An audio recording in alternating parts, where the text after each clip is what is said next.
ಪಂಚರಾಜ್ಯಗಳ exit poll ಬೆನ್ನಲ್ಲೇ ಮಲ್ಲಿಕಾರ್ಜುನ ಖರ್ಗೆ ರಾಜ್ಯ ರಾಜಕಾರಣಕ್ಕೆ ಸಂಬಂಧಪಟ್ಟಂತೆ ಪ್ರತಿಕ್ರಿಯೆ ಕೊಟ್ಟಿದ್ದಾರೆ. ಮುಖ್ಯಮಂತ್ರಿ ಬದಲಾವಣೆ ಇಲ್ಲ ಅಂತ ಸ್ಪಷ್ಟಪಡಿಸಿದ್ದಾರೆ. ಸದ್ಯಕ್ಕೆ ಸಿದ್ದರಾಮಯ್ಯ ಕುರ್ಚಿ ಸೇಫ್ ಅನ್ನುವಂತಹ ಗುಸುಗುಸು ಹೆಚ್ಚಾಗಿದೆ. ಹೌದು, ಪಂಚರಾಜ್ಯಗಳ ಚುನಾವಣೆಯ ಫಲಿತಾಂಶ ಇನ್ನೂ ಬಂದಿಲ್ಲ. ಆದರೆ ಎಕ್ಸಿಟ್ ಪೋಲ್ ಪ್ಲಸ್ಸು ಮೈನಸ್ಸು ಅನ್ನೋ ರೀತಿ ಇದೆ. ಇದೆಲ್ಲದರ ನಡುವೆ ರಾಜ್ಯ ರಾಜಕಾರಣಕ್ಕೆ ಸಂಬಂಧಪಟ್ಟಂತೆ ಪ್ರತಿಕ್ರಿಯೆಯನ್ನು ಕೊಟ್ಟಿರುವಂತಹ ಮಲ್ಲಿಕಾರ್ಜುನ ಖರ್ಗೆ ಸದ್ಯಕ್ಕೆ ಮುಖ್ಯಮಂತ್ರಿ ಬದಲಾವಣೆ ಇಲ್ಲ ಅಂತ ಸ್ಪಷ್ಟೀಕರಣ ಕೊಡೋ ಪ್ರಯತ್ನವನ್ನ ಮಾಡಿದ್ದಾರೆ. ಹಾಗಾಗಿ ಈಗ ಏನಾಗಿದೆ ಅಂತ ಹೇಳಿದ್ರೆ, ಸದ್ಯಕ್ಕೆ ಮುಖ್ಯಮಂತ್ರಿ ಸಿದ್ದರಾಮಯ್ಯನವರ ಕುರ್ಚಿ ಸೇಫ್. ಇನ್ನು ಕುರ್ಚಿ ಕಾದಾಟಕ್ಕೆ ಮಲ್ಲಿಕಾರ್ಜುನ ಖರ್ಗೆ ಅವರು ಹಾಗಾದರೆ ತೆರೆ ಎಳೆಯೋ ಪ್ರಯತ್ನವನ್ನೇನಾದರೂ ಮಾಡಿದ್ರ ಅನ್ನೋದು ಸದ್ಯದ ಕುತೂಹಲ. ಬಟ್ ಇನ್ನೊಂದು ಆಯಾಮದಲ್ಲಿ ನೋಡಬೇಕಾಗತ್ತೆ. ಈ ರೀತಿಯ ನೇರಾನೇರ ಹೇಳಿಕೆಗಳು ಮಗದೊಂದು ಗೊಂದಲಕ್ಕೆ ಕಾರಣವೂ ಆಗಬಹುದು. ಅದನ್ನು ಇಲ್ಲ ಅಂತ ಹೇಳೋದು ಅಸಾಧ್ಯ.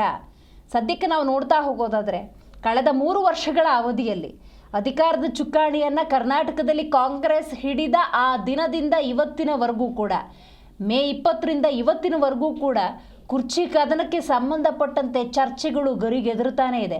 15 ದಿವಸಕ್ಕೆ, 2 ತಿಂಗಳಿಗೆ, 3 ತಿಂಗಳಿಗೆ ಮುಖ್ಯಮಂತ್ರಿ ಸಿದ್ದರಾಮಯ್ಯನವರೇ ಮುಂದುವರಿತಾರೆ ಅಂತ ಒಂದಷ್ಟು ಜನ, ಡಿ ಕೆ ಶಿವಕುಮಾರ್ ಅವರು ಆ ಸ್ಥಾನದಲ್ಲಿ ಕೂತ್ಕೋಬೇಕು ಅಂತ ಒಂದಷ್ಟು ಜನ, ಈ ರೀತಿ ಗೊಂದಲವೇ ಇತ್ತು. ಖರ್ಗೆ ಖಾರವಾದ ಮಾತಿನಿಂದ ಹಾಗಾದರೆ ಯಾರಿಗೆ ಹಿನ್ನಡೆ? ಸಿದ್ದರಾಮಯ್ಯ ಆಪ್ತರ ರಣತಂತ್ರ ಹಾಗಾದರೆ ಫಲ ಕೊಡ್ತಾ, ವರಿಷ್ಠರ ಕೃಪೆ ಗಳಿಸುವಲ್ಲಿ ಹಾಗಾದರೆ ಡಿ ಕೆ ಶಿವಕುಮಾರ್ ವಿಫಲರಾದ್ರ? ಕೆಪಿಸಿಸಿ ಅಧ್ಯಕ್ಷಗಿರಿ ಡಿ ಕೆ ಶಿವಕುಮಾರ್ಗೆ ನಿಚ್ಚಳ, ಅಂದರೆ ಅದರಲ್ಲಿ ಅವರು ಮುಂದುವರಿಬೇಕು ಅಂತ.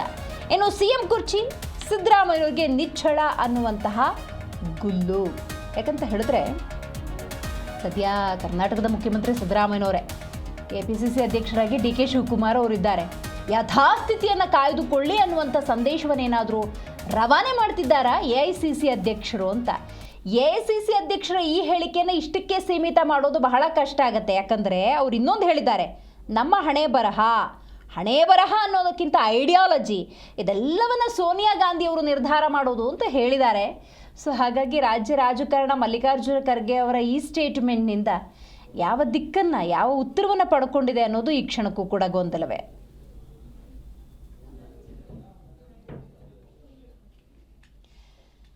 ಈ ಬಗ್ಗೆ ಹೆಚ್ಚಿನ ಡೀಟೇಲ್ಸ್ ಅನ್ನು ನಮ್ಮ ಪ್ರತಿನಿಧಿ ರಾಜಪ್ಪ ನೀಡ್ತಾ ಹೋಗ್ತಾರೆ. ರಾಜಪ್ಪ, ಎಕ್ಸಿಟ್ ಪೋಲ್ನ ನಂತರದ ಮಲ್ಲಿಕಾರ್ಜುನ ಖರ್ಗೆ ಅವರ ಈ ಖಾರವಾದ ಸ್ಟೇಟ್ಮೆಂಟ್ ಇರುವಂತಹ ರಾಜ್ಯದ ಗೊಂದಲಕ್ಕೆ ತೆರೆ ಎಳಿತ, ಹೊಸ ಗೊಂದಲವನ್ನ ಸೃಷ್ಟಿ ಮಾಡ್ತಾ?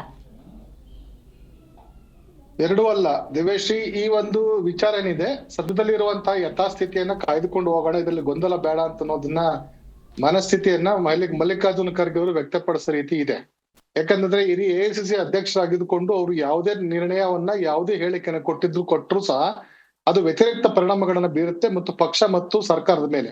ಹಾಗಾಗಿ ಅವರು ಈ ಸಂದರ್ಭದಲ್ಲಿ ಚುನಾವಣಾ ಫಲಿತಾಂಶ ಪೂರ್ವಭಾವಿಯಾಗಿ ಮತ್ತು ಈಗ ರಾಜ್ಯದಲ್ಲಿ ನಡೀತಿರುವಂತಹ ಬೆಳವಣಿಗೆನ ದೃಷ್ಟಿಯಲ್ಲಿ ಇಟ್ಕೊಂಡು ಅವರು ಸಮಂಜಸವಾಗಿ ಹೇಳಿದ್ದಾರೆ ಅಂತ ಹೇಳೋದು ತಪ್ಪಾಗೋದಿಲ್ಲ. ಯಾಕಂದ್ರೆ ಇನ್ನು ಎಕ್ಸಿಟ್ ಪೋಲ್ ಬಂದಿರುವಂತಹ ಫಲಿತಾಂಶಗಳನ್ನ ಹಲವಾರು ಚುನಾವಣೋತ್ತರ ಫಲಿತಾಂಶಗಳು ಮತ ಎಣಿಕೆ ಆದ ನಂತರ ಬದಲಾವಣೆ ಆದಂತಹ ಸಾಧ್ಯತೆಗಳು ಇದೆ. ಇನ್ಕ್ಲೂಡಿಂಗ್ ಕರ್ನಾಟಕದ ನೀವು ಫಲಿತಾಂಶ ತೆಗೆದುಕೊಂಡದ್ದು ಯಾವ್ದಲ್ಲಿ ಬಹುಮತ ಬರೋದಿಲ್ಲ ಕರ್ನಾಟಕದಲ್ಲಿ ಅಂತ ಹೇಳ್ತಾ ಇದ್ರು. ಅದರ 139 ಸ್ಥಾನಗಳನ್ನ ಕಾಂಗ್ರೆಸ್ ಗೆದ್ದಿತ್ತು. ಬೇರೆ ಸಂದರ್ಭದಲ್ಲೂ ಸಹ ಹಿಂದೆ ಮೋದಿ ಅವರು ಬಹುಮತ ಸಿಗೋದಿಲ್ಲ ಅಂತ ಹೇಳಲಾಗಿತ್ತು, ಆದ್ರೂ ಸಹ ಬಹುಮತ ಸಿಕ್ಕಿತ್ತು. ಹೀಗಾಗಿ ಚುನಾವಣೋತ್ತರ ಫಲಿತಾಂಶಗಳು ಎಕ್ಸಾಕ್ಟ್ ಫಲಿತಾಂಶವನ್ನ ಅಥವಾ ಏನು ಅಷ್ಟು ನಿಖರತೆ ಫಲಿತಾಂಶದಲ್ಲಿ ಇರೋದಿಲ್ಲ ಅಂತ ಸ್ಪಷ್ಟವಾಗಿದೆ. ಹಾಗಾಗಿ ಈ ಒಂದು ಹೇಳಿಕೆನ ಕೊಟ್ಟಿರುವಂತ ಸಾಧ್ಯತೆ ಇದೆ. ಇನ್ನು ಎರಡನೇ ವಿಷಯ, ರಾಜ್ಯ ರಾಜಕಾರಣ ಸಂಬಂಧಪಟ್ಟಂತೆ ನಾನು ಈಗಾಗಲೇ ಉಲ್ಲೇಖ ಮಾಡುವಂತೆ ಮುಖ್ಯಮಂತ್ರಿ ಸಿದ್ದರಾಮಯ್ಯ ಬದಲಾವಣೆ ವಿಷಯ ಸಂಬಂಧಪಟ್ಟಂತೆ ಈಗ ತಕ್ಷಣಕ್ಕೆ ನಮ್ಮ ಮುಂದೆ ಇಲ್ಲ, ಅದನ್ನ ಪಕ್ಷದ ವರಿಷ್ಠರು ತೀರ್ಮಾನ ಮಾಡ್ತಾರೆ ಅಂತಾನೆ ಹೇಳೋ ಮೂಲಕ ಅದಕ್ಕೆ ಇನ್ನಷ್ಟು ಸಮಯಾವಕಾಶ ಇದೆ. ಯಾಕಂದ್ರೆ ರಾಜ್ಯ ರಾಜಕಾರಣದಲ್ಲಿ ಮೇ 4ರ ನಂತರ ಬದಲಾವಣೆ ಆಗುತ್ತೆ ಅಂತ ಅನ್ನೋ ಕಾರಣಕ್ಕೋಸ್ಕರ ಹಲವಾರು ಶಾಸಕರು, ಸುಮಾರು 30ಕ್ಕೂ ಹೆಚ್ಚು ಜನ ಶಾಸಕರು ದೆಹಲಿಗೆ ಭೇಟಿ ನೀಡಿದ್ರು. ಡಿ ಕೆ ಶಿವಕುಮಾರ್ ದೆಹಲಿಗೆ ಭೇಟಿ ನೀಡಿದ್ರು. ಮುಖ್ಯಮಂತ್ರಿಗಳು ಮುಂದಿನ ವಾರ ದೆಹಲಿಗೆ ಭೇಟಿ ನೀಡ್ತಾರೆ ಅಂತ ಮಾಹಿತಿ ಇದೆ. ಪಕ್ಷದ ವರಿಷ್ಠರು ರಾಹುಲ್ ಗಾಂಧಿ ಅವರು ಮಲ್ಲಿಕಾರ್ಜುನ AICC ಅಧ್ಯಕ್ಷರ ಜೊತೆ ಚರ್ಚೆ ನಡೆಸಿ DCM ಅವ್ರನ್ನ ಮತ್ತು CM ಅವ್ರನ್ನ ದೆಹಲಿಗೆ ಕರ್ಸ್ಕೊಳ್ಬಹುದು ಅಂತ ಮಾಹಿತಿ ಇದೆ. ಈ ಎಲ್ಲ ಗೊಂದಲಗಳ ನಡುವೆ ಮಲ್ಲಿಕಾರ್ಜುನ ಖರ್ಗೆ ಅವರು ಇದೇ ಆಗುತ್ತೆ, ಹಿಂಗೆ ಮುಖ್ಯಮಂತ್ರಿ ಬದಲಾವಣೆ ಮಾಡ್ತೇವೆ ಅಂತ ಹೇಳಿದ್ದೆ, ಅದ್ರ ಪರಿಣಾಮ ಬೇರೆ ಆಗತ್ತೆ. ಒಂದ್ ವೇಳೆ ಮುಖ್ಯಮಂತ್ರಿ ಬದಲಾವಣೆ ಮಾಡೋದಿಲ್ಲ ಅಂತ ಹೇಳಿದ್ರು ಸಹ ಬೇರೆ ರೀತಿ ಸಂದೇಶವನ್ನು ಕೊಡುವಂತ ಸಾಧ್ಯತೆ ಇದೆ. ಹೀಗಾಗಿ ಅವ್ರು ಯಾವುದೇ ಸಂದೇಶವನ್ನ ಕೊಡದೆ ಕೇವಲ ಈಗ ಸದ್ಯದ ಪರಿಸ್ಥಿತಿ ಅದು ಮುಂದಿನ ದಿನಗಳಲ್ಲಿ ನೋಡೋಣ ಅನ್ನೋ ರೀತಿ ಹೇಳಿದ್ದಾರೆ. ಇನ್ನು ನೀವು ಮುಖ್ಯಮಂತ್ರಿ ಆಗ್ತೀರಾ ದಲಿತ ಮುಖ್ಯಮಂತ್ರಿ ವಿಷಯಕ್ಕೆ ಅಂತಂದ್ರೆ ನಮ್ಮ ಮನೇಲಿ ಬರ್ದಿದ್ರು ಆಗುತ್ತೆ ಅಂತಾನೆ ಅಂದ್ರೆ ಮುಖ್ಯಮಂತ್ರಿ ಆಗುವಂತ ಸಾಧ್ಯತೆ ಇದ್ರೆ ಅವಕಾಶ ಸಿಕ್ಕಿದ್ರೆ ಆಗಬಹುದು, ಇಲ್ಲದಿದ್ರು ಇಲ್ಲ ಅಂತ ಸಂದೇಶವನ್ನು ಕೊಟ್ಟಂತಾಗಿದೆ. ಹಾಗಾಗಿ ಮಲ್ಲಿಕಾರ್ಜುನ ಖರ್ಗೆ ಅವರು ಒಂದ್ ರೀತಿ ಅಡ್ಡಗೋಡೆ ಮೇಲೆ ದೀಪ ಇಟ್ಟಂತ ಹೇಳಿದ್ದಾರೆ. ಮುಖ್ಯಮಂತ್ರಿ ಬದಲಾವಣೆ ಮಾಡ್ತೀವಿ ಅಂತ ಹೇಳಿದ್ರು ಸಹ ಅದು ಬೇರೆ ರೀತಿಯಂತ ಒಂದು ಸಂದೇಶವನ್ನು ಕೊಡುತ್ತೆ. ಬದಲಾವಣೆ ಮಾಡೋದಿಲ್ಲ ಅಂತ ಹೇಳಿದ್ರು ಸಹ ಬೇರೆ ಒಂದು ಸಂದೇಶವನ್ನು ಕೊಡುತ್ತೆ. ಹಾಗಾಗಿ ಇನ್ನು ಯಾವುದೇ ನಿರ್ಣಯ ಸದ್ಯಕ್ಕೆ ಆಗಿಲ್ಲ ಅನ್ನೋದನ್ನ ನಾವು ಅರ್ಥ ಮಾಡ್ಕೋಬೇಕಾಗತ್ತೆ. ಹಾಗಾಗಿ ಒಂದು ಫಲಿತಾಂಶ ಬರ್ಬೇಕಾಗತ್ತೆ. ಅದಾದ ನಂತರ ಇವರೆಲ್ಲ ನಾಯಕರು ಒಟ್ಟಾಗಿ ಕೂತು ಚರ್ಚಿಸಿ ರಾಜ್ಯ ರಾಜಕಾರಣದ ಬಗ್ಗೆ ಇರ್ಬೋದು ಮತ್ತು ಬೇರೆ ಬೇರೆ ವಿಷಯಗಳ ಬಗ್ಗೆನೂ ಸಹ ಚರ್ಚಿಸಿ ತೀರ್ಮಾನ ಕೈಗೊಳ್ಳುತ್ತೇವೆ ಅಂತ ಹೇಳಿದ್ದಾರೆ. ಇನ್ನು ಉಳಿದಂತೆ ಪಶ್ಚಿಮ ಬಂಗಾಳದ ಒಂದು ಎಕ್ಸಿಟ್ ಪೋಲ್ ಬಗ್ಗೆ ಮಲ್ಲಿಕಾರ್ಜುನ್ ಖರ್ಗೆ ಅವರು ಬಿಜೆಪಿಯ ಬಹುಮತ ಕೊಟ್ಟರ ಬಗ್ಗೆ ಅವರು ಅನುಮಾನವನ್ನ ವ್ಯಕ್ತಪಡಿಸಿದ್ದಾರೆ. ತಮಿಳುನಾಡಲ್ಲಿ ನಮ್ಮ ಏನು ಇಂಡಿ ಒಕ್ಕೂಟ ಗೆಲ್ಲುತ್ತೆ, ಬಹುಮತವನ್ನು ಪಡಿತೇವೆ ಅಂತ ಹೇಳಿದ್ದಾರೆ. ಕೇರಳದಲ್ಲೂ ಸಹ ಇಂಡಿ ಒಕ್ಕೂಟ ಅಥವಾ ಏನು LDF ನವರು ಟೀಮ್ ನವರು ನಾವು ಹೆಚ್ಚಿನ ಸ್ಥಾನವನ್ನು ಗೆಲ್ತೇವೆ ಅಂತ ಒಂದು ವಿಶ್ವಾಸವನ್ನು ವ್ಯಕ್ತಪಡಿಸಿದ್ದಾರೆ. ಪುದುಚೇರಿನಲ್ಲಿ ಅವರು ಯಾವುದೇ ಸ್ಪಷ್ಟತೆಯನ್ನು ಕೊಟ್ಟಿಲ್ಲ. ಹಾಗಾಗಿ ಇವೆಲ್ಲ ವಿಷಯಗಳನ್ನ ಪರಿಗಣಿಸಿದರೆ ಮಲ್ಲಿಕಾರ್ಜುನ್ ಖರ್ಗೆ ಅವರಿಗೆ ಬಂದಿರುವಂತ ಎಕ್ಸಿಟ್ ಪೋಲ್ ಬಗ್ಗೆ ವಿಶ್ವಾಸ ಇಲ್ಲ ಅಂತಂದು ಒಂದು ಹೇಳಿದ್ರೆ, ಮತ್ತೆ ಇನ್ನೊಂದ್ ಕಡೆಯಲ್ಲಿ ಏನು ನಾವು ಸೋಲ್ತೇವೆ ಅಂತ ಯಾರು ಸಹ ಹೇಳಲಿಕ್ಕಿಲ್ಲ. ಎಲ್ಲರೂ ಸಹ ಗೆಲ್ತೇವೆ ನಾವು ಅಲ್ಲಿ ತಮಿಳುನಾಡು ಇರ್ಬೋದು, ಕೇರಳ ಇರ್ಬೋದು ಅಥವಾ ಅಸ್ಸಾಂನಲ್ಲಿ ನಾವು ಗೆಲ್ಲುವಂತ ಸಾಧ್ಯತೆ ಬಹುತೇಕ ಕಡಿಮೆ ಅಂತ ಅನ್ನೋದು. ಮತ್ತು ವೆಸ್ಟ್ ಬೆಂಗಾಲ್ ಅಲ್ಲಿ TMCಗೆ ಹೆಚ್ಚಿನ ಸ್ಥಾನ ಕೊಡಲಾಗಿತ್ತು. ಆದ್ರೆ ಏನು ಬಿಜೆಪಿ ಅವರು ಅಲ್ಲಿ ಗುಂಡಾಗಿರಿಯನ್ನು ಮಾಡಿದ್ದಾರೆ ಅಂತ ಹೇಳೋ ಮೂಲಕ ಮಲ್ಲಿಕಾರ್ಜುನ್ ಖರ್ಗೆ ಅವರು ಅಲ್ಲಿ ಬಿಜೆಪಿ ಅವರು ಏನು ಅಧಿಕಾರವನ್ನು ದುರ್ಬಳಕೆ ಮಾಡ್ಕೊಂಡು ಸಂದೇಶವನ್ನು ಕೊಡುವಂತ ಪ್ರಯತ್ನ ಮಾಡ್ತಾರೆ. ಒಟ್ಟಾರೆಗೆ ರಾಜ್ಯ ರಾಜಕಾರಣದಲ್ಲಿ ಮಲ್ಲಿಕಾರ್ಜುನ ಖರ್ಗೆ ಅವರು ಕೊಟ್ಟಿರುವಂತಹ ಒಂದು ಹೇಳಿಕೆ ಮಹತ್ವದಾಗಿದ್ರು ಸಹ ಮುಂದಿನ ದಿನಗಳಲ್ಲಿ ಆಗುವಂತ ಬೆಳವಣಿಗೆಗೆ ಇದು ಪೂರಕವಾಗಿರುತ್ತೆ ಅಥವಾ ಮುಂದಿನ ಅವ್ರು ಕೊಡುವಂತ ಹೇಳಿಕೆಯಿಂದಾಗಿ ಆಗಬಹುದಾದಂತ ಪರಿಣಾಮಗಳ ಬಗ್ಗೆ ಎಚ್ಚರಿಕೆಯಿಂದ ಅವರು ಮಾತನಾಡಿದಂತ ನಾವು ವಿಶ್ಲೇಷಣೆ ಮಾಡಬೇಕಾಗಿದೆ. ದಿವೇಶ್ರೀ, ಹಾಗಾದ್ರೆ ಇದು ಎಕ್ಸಿಟ್ ಪೋಲ್ ಒಂದು ಸಮೀಕ್ಷೆ ಅಷ್ಟೇ, ಅದನ್ನ ಎಕ್ಸಾಕ್ಟ್ ಹಿಂಗೆ ಬರುತ್ತೆ ಅಂತ ಹೇಳಕ್ಕಾಗಲ್ಲ. ಇದನ್ನ ನೋಡ್ಕೊಂಡು ಈಗ ಮಲ್ಲಿಕಾರ್ಜುನ್ ಖರ್ಗೆ ಅವರು ಒಂದು ಸ್ಟೇಟ್ಮೆಂಟ್ ಅನ್ನ ಕೊಟ್ಟಿದ್ದಾರೆ. ಬಟ್ ಮೇ 4ರ ನಂತರ ಹಾಗಾದ್ರೆ ಅವರ ಸ್ಟೇಟ್ಮೆಂಟ್ ಬದಲಾಗಬಹುದಾ ಅಂತ, ಯಾಕಂದ್ರೆ ಅದ್ರ ಜೊತೆಗೆ ಇವತ್ತು ಮಾತಾಡ್ಬೇಕಾದ್ರೆ ಇನ್ನೊಂದು ವಿಚಾರವನ್ನ ಪ್ರಸ್ತಾಪ ಮಾಡಿದ್ದಾರೆ. ಸೋನಿಯಾ ಗಾಂಧಿ ಅವರು ಹಣೆ ಬರಹ ಅಥವಾ ನಮ್ಮ ಐಡಿಯಾಲಜಿಯನ್ನ ನಿರ್ಧಾರ ಮಾಡ್ತಾರೆ ಅನ್ನುವಂಥ ವಿಚಾರವನ್ನು ಪ್ರಸ್ತಾಪ ಮಾಡಿರೋದ್ರಿಂದಾಗಿ ಈ ರಾಜ್ಯ ರಾಜಕಾರಣದ ಮುಖ್ಯಮಂತ್ರಿ ಕುರಿತಂತೆ ಕೂಡ ಸೋನಿಯಾ ಗಾಂಧಿಯವರೇ ನಿರ್ಧಾರ ತಗೊಳ್ಳೋದಾ, ಅವರು ನಿರ್ಧಾರ ತಗೊಳ್ಳೋದಿದ್ರೆ ಅದು ಮೇ 4ರ ರಿಸಲ್ಟ್ ನೋಡ್ಕೊಂಡ ಅಥವಾ ಪಕ್ಷಕ್ಕೆ ಯಾರು ನಿಷ್ಠರಾಗಿದ್ದಾರೆ ಅವ್ರಿಗೆ ಯಾವ ರೀತಿಯ ಸ್ಥಾನಮಾನವನ್ನು ಕೊಡಬೇಕು ಅನ್ನೋದು ನೋಡ್ಕೊಂಡು ಏನಾದ್ರು ನಿರ್ಧಾರ ಮಾಡ್ತಾರಾ ಹೆಂಗೆ? ದಿವೇಶ್, ನೀವೆಲ್ಲದನ್ನೂ ಸಹ ಒಂದೇ ತಕ್ಕಡಿಲಿ ತೂಗ್ಲಿಕ್ಕೆ ಆಗೋದಿಲ್ಲ. ಯಾಕಂದ್ರೆ ಪಕ್ಷಕ್ಕೆ ಮಲ್ಲಿಕಾರ್ಜುನ್ ಖರ್ಗೆ ಅವ್ರನ್ನ ಇಷ್ಟವಲ್ಲ ಅಂತ ಹೇಳಲಿಕ್ಕೆ ಆಗೋದಿಲ್ಲ, ಅಥವಾ ಪರಮೇಶ್ವರನ್ ಇಷ್ಟ ಅಲ್ಲ ಅಂತ ಹೇಳಲಿಕ್ಕೆ ಆಗಲ್ಲ, DK ಶಿವಕುಮಾರ್ ಇಷ್ಟ ಅಲ್ಲ ಅಂತ ಹೇಳಲಿಕ್ಕೆ ಆಗೋದಿಲ್ಲ. ಮತ್ತೆ ಮಲ್ಲಿಕಾರ್ಜುನ್ ಖರ್ಗೆ ಅವರು ಮುಖ್ಯಮಂತ್ರಿ ಆಗ್ಬೇಕು ಅಂತ ಅವರ ಮನಸ್ಸಿನಲ್ಲಿ ಆಸೆ ಇದ್ರು ಸಹ 2-3 ಅವ್ರಿಗೆ ಅಡ್ಡಿಯನ್ನು ಉಂಟು ಮಾಡ್ತಾ ಇದೆ. ಒಂದು, ವಯೋಸಹಜ ಕಾರಣಗಳು. ಹಾಗಾಗಿ ಅವರು ನೇರವಾಗಿ ಮುಖ್ಯಮಂತ್ರಿ ಆಗುವಂತ ಸಾಧ್ಯತೆ ಕ್ಷೀಣ.